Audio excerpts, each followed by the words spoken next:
What comes to mind when you think about the perfect controller? For me, the perfect controller was introduced back in 2001 with the GameCube. Perfectly sized, perfectly weighted. Everything about the GameCube controller to me just made sense. And when Nintendo introduced the Wavebird, it seemed like a natural progression. You get most everything that the GameCube controller has to offer without having to deal with the cable. You might lose the rumble functionality, but for the most part, the Wavebird was a perfect successor to the GameCube controller. But for me, there was always something about it that just kind of felt off. I never could figure out why I liked using the wired controller better than the Wavebird. I just knew that to have the wireless capability of the Wavebird, I was going to have to make some kind of compromise to how much I was enjoying my games. And recently, 8BitDo came along and asked the question for me, why do we have to compromise the feel of the wired GameCube controller for the convenience of the Wavebird? And then they gave us an answer. We no longer have to. This right here is 8BitDo's wireless mod kit for the GameCube controller. So what we're gonna do now is we're gonna go tear down a GameCube controller. We're going to install this mod kit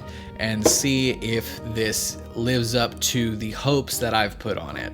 Hopefully it is, because I've been wanting some other kind of wireless controller situation for the GameCube, because as I've said, the Wavebird's never quite felt right, and using something like a Switch Pro controller or a DualSense with 8BitDo's retro receiver just doesn't quite give the same experience that I would want from a GameCube game. So let's take it to the table and let's see what we can do. Now, a good thing about this mod kit is it does actually come with most everything you're going to need in the box. It's got a replacement C-stick and analog stick. It's got the charging cable, which we'll go over in a little bit. It's got a screwdriver for taking the controller apart. And then it's got a plug here for the rumble motor. This is the part that's going to require a bit of surgery, and we'll go over that when we get there. It also comes with some shrink wrap tubes, which you are going to want. Did it come with another one? It looks like it only came with the one, so that's not very good. It's like it's supposed to come with 2 of these. I don't know why mine only had 1. But we'll figure something out to make it work. Get some electrical tape or something. You have the actual board itself. Got your charging port, your C-stick board, and then the board for the controller. These are supposed to be Hall effect sticks. That's really good for the longevity of this controller. It all came in this anti-static bag, not only to protect the board in transit, but to give you something to put your old board in if you plan to keep it, which I do. So to do this mod, it does come with everything you need, except for 2 things. You're going to need wire strippers of some kind, and then you're going to need some heat source. I'm going to be using the barrel of my soldering iron. You can use, their video tutorial shows them using a lighter. If you have a heat gun, you can probably use that. You might get away with a hairdryer. Either way, you're going to need some heat source to shrink the heat shrink tube. But all said and done, we have our instructions here. It doesn't look like it's going to be too difficult. So let's just get our controller and let's get started. We do have to take 6 screws out. That's 1, 2, 3, 4, 5, and 6. So let's get those out and we'll keep going.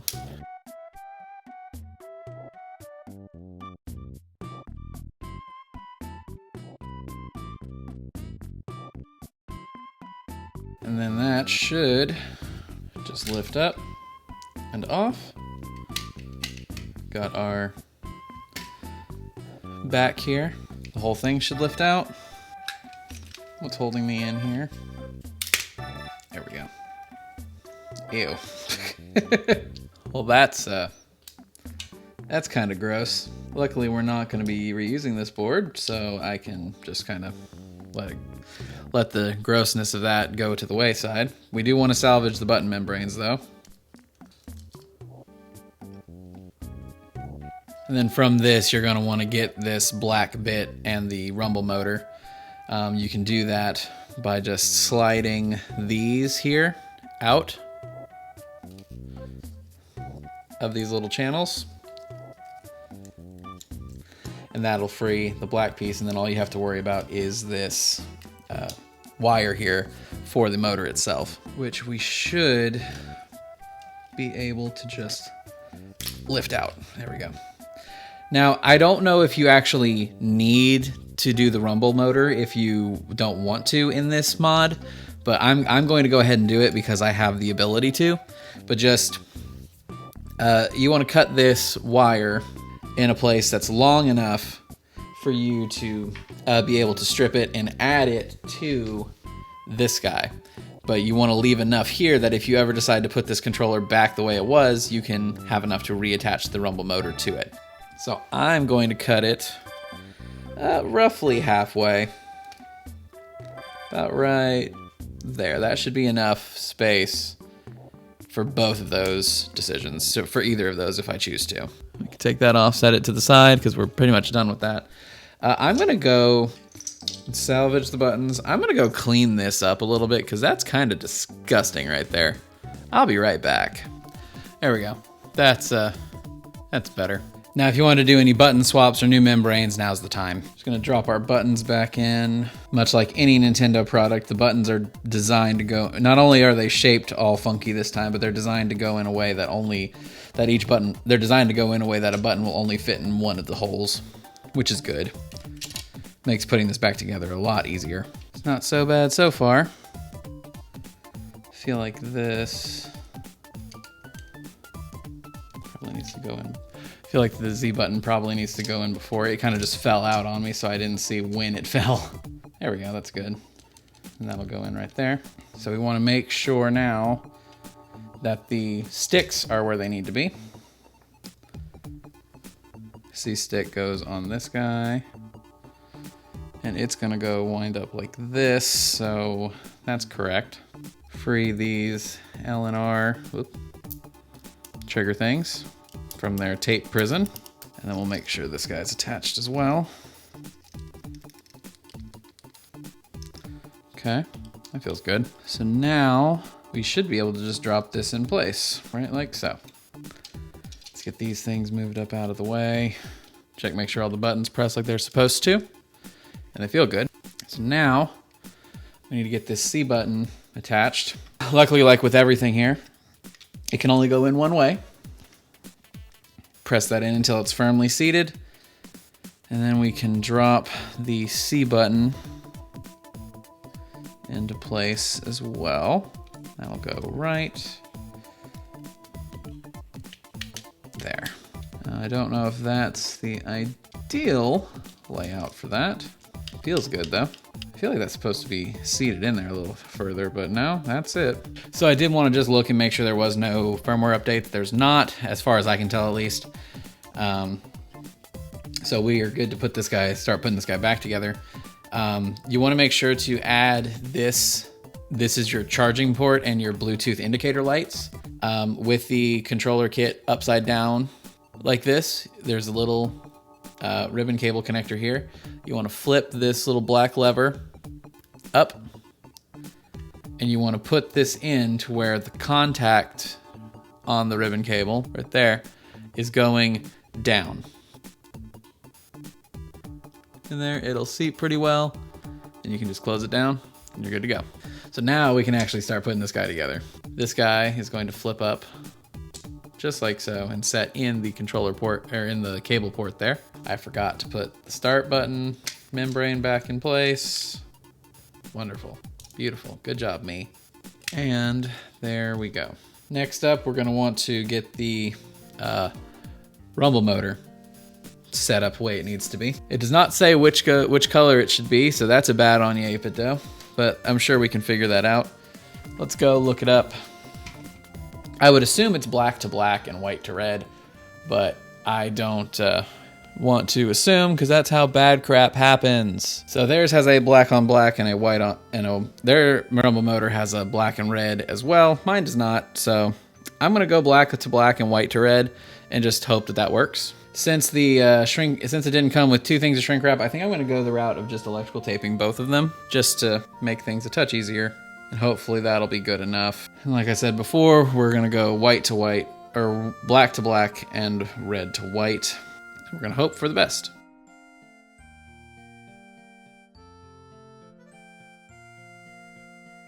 Case is not painfully clear. I am by no means an electrician. I can only hope that there's enough room in there for the tape. Oh God.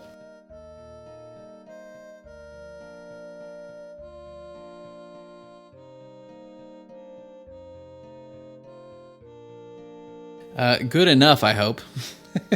We're gonna actually put this guy back in place. We gotta get this guy back in place with our left and right buttons, with our L and R buttons, and that's gonna be The L and R buttons just slide into these little slots here on either side, and they'll slide in from this direction.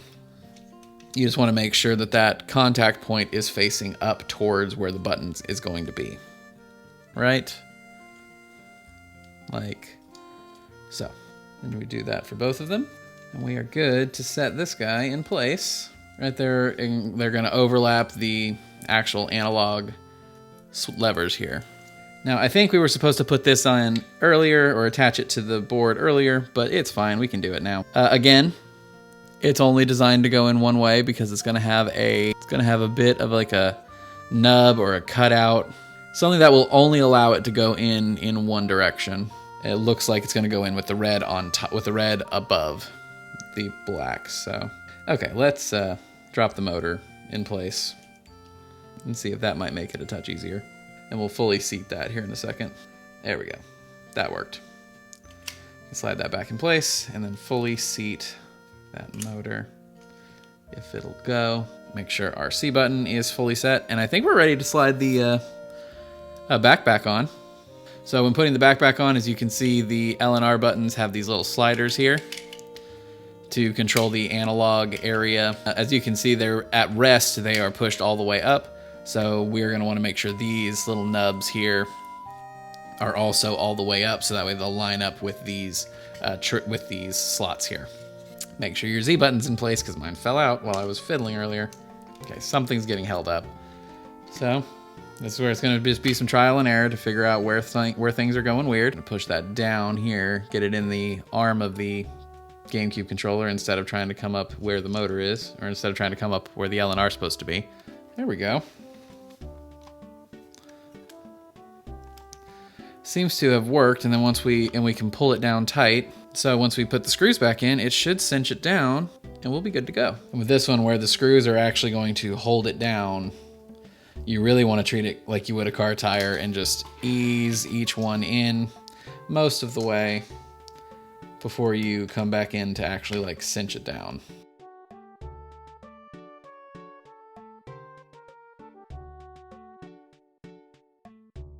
With all of them in, you can tighten them down and you should be good to go. Don't want to over tighten them though, because you don't want to strip them out, but get them nice and snug. And they should be good to go. Awesome. This mod kit did ship with a 300 milliamp hour battery in it. 8BitDo claims that it's got about a 6-hour battery life, and I didn't test that entire length of it. I don't normally play games for that long of a stretch of time in one go. The charging cable does have USB-A on one end, so you could plug it into a power bank if you needed to keep going and your controller was about to die. The Bluetooth LED on the back is also your charging port. As you can see, it's got a tiny little hole there. That is paired with this barrel plug that they included with it. Let's see if I can get this to focus in. There we go. That guy plugs directly into the hole there. And that is your charging. You've got to plug that into a Type A USB port and it'll charge it up for you. I do wish this cable was longer, because like that's barely anything. But I guess it's more meant to just plug into something on your desk and you can charge it up while you leave or do something else. You don't necessarily have to plug it into the wall to charge it. The instructions only show it connecting to two different things, the Switch and an Android device, but I don't think that that's going to be necessary. I feel like I'm going to be able to connect it to the Mac just because it's a regular Bluetooth connection. So we're going to see if it connects to the Mac, and if not, we're going to pair it to the Switch and we're going to go from there. So to get it into, I would assume we got to get into Android pairing mode, because that's going to be like D input or X input. We have to hold down the B button while we turn on the controller, and that will turn the LED on. And that starts it blinking into its pairing mode. So we'll go to our Bluetooth connections, and it recognizes a gamepad, so that's good. And it did take, so that's excellent. Now we're going to open up Dolphin, and we're going to go to our, oh God. Lots of games. We're going to go to our controllers and we're going to configure it, see how, it actually recognizes the 8BitDo mod kit. It is working, so we just got to, the only thing we don't have is our our stick clicks, but that's fine because you don't use those in the GameCube anyway. So let's load something up and see. Now there is a difference with playing it on an emulator than playing it on the GameCube, and we're gonna go to the GameCube here in just a second, but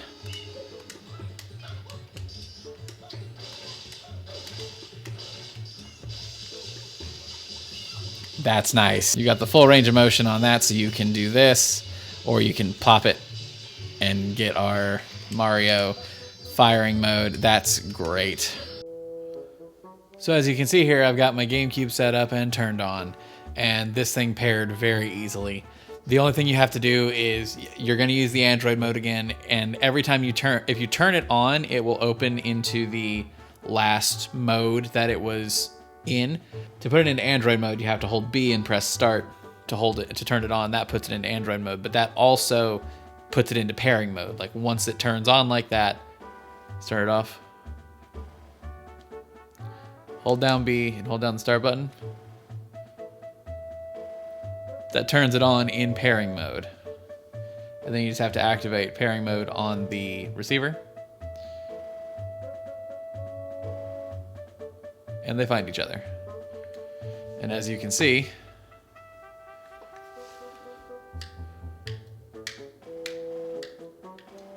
oh, that feels so good. Wireless connectivity to the GameCube. That's not a Wavebird.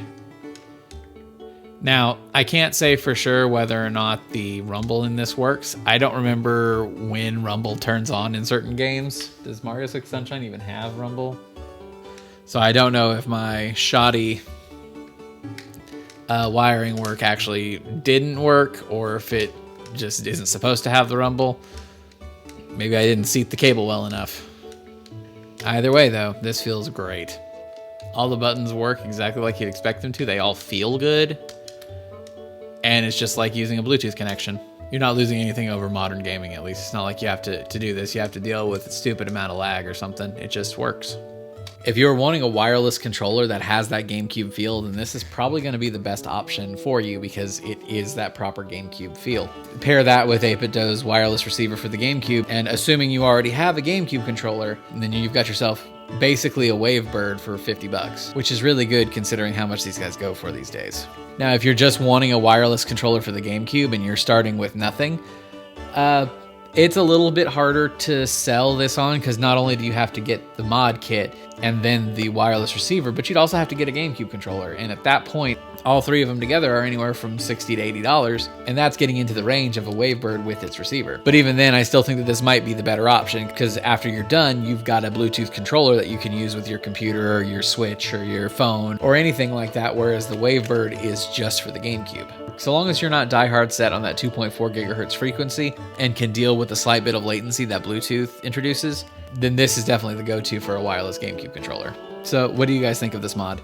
Is this something that y'all are going to be picking up and doing for yourself? Or do you think it's unnecessary since we already have Wavebirds? Let me know down in the comments below. I'd love to hear from you. But that's going to be it for me.